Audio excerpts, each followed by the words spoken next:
So just like a 3-foot putt. But again, the thing is, Donald Trump's debating himself here. You actually have Joe Biden, who's criticizing violence day in and day out.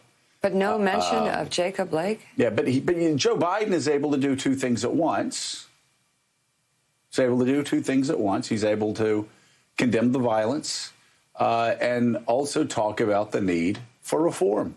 You can do two things at once, but Donald Trump, sadly, as Jay Norlinger at the National Review said, is not bilingual in terms of he can't talk about two things at once. He can't talk about... Yeah, he won't. Yeah, and also, Joe Biden also talked about cops yesterday. He said mainly good cops, and he understands every time they put on a badge and they go out, they're putting their lives at risk. So you have Donald Trump, of course, doing what Joe Biden's doing and talking about the difficult job that law enforcement has, except Donald Trump won't talk about the other side of things, refuses to even discuss systemic racism. And the only thing he said about the 29-year-old that got shot is that he feels quite terribly for anyone who has to go through that. It's very interesting that also, Jonathan O'Meara, as you pointed out in the AP article, Donald Trump keeps lying. I know this is not a shock. But what's a shock is that some people are still stupid enough to believe him. But he keeps lying about the National Guard. Talks about, well, when I called out the National Guard to Wisconsin, it's not how it works. Donald Trump didn't call out the National Guard. He and his supporters, including former governors in that state, can lie all they want. But it doesn't change the fact that the current Democratic governor of Wisconsin is the one who called out the National Guard, something that the Democratic governor of Oregon should have done a very long time ago. But let's just talk about that part of the lie, that part of Donald Trump's misinformation campaign about the fact that he's the one who called out the National Guard and things immediately calmed down. Well, Joe, first of all, as best we can tell in the few hours the president spent on the ground yesterday, he did not face anyone armed with a can of French onion or minestrone.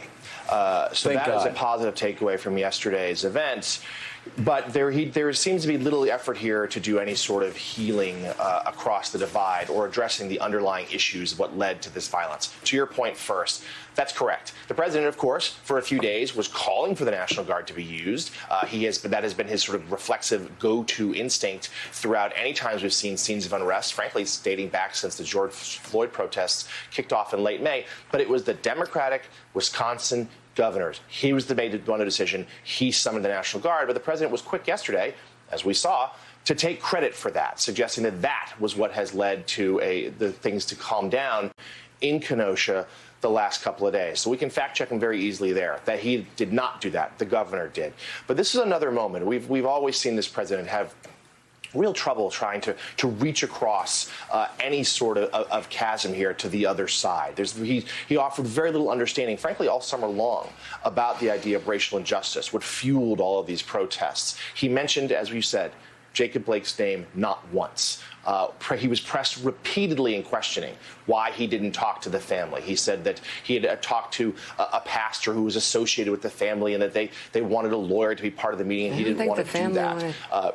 Yesterday, he suggested that the mother, was a very nice woman by all accounts, but did not pick up the phone to speak to her. And he also gave no credence at all to the underlying issues. He addressed the idea of police violence on black men not once. He sided solely with law enforcement, playing into what, of course, was, at its start, a political visit. This is the argument he has been making. Yeah. This is the argument they want to make, that Joe Biden is under the control of the radical left. It's those forces that are tearing American cities apart, and President Trump, strong with law and order, is keeping things safe. That was at the heart of yesterday's visit, Joe.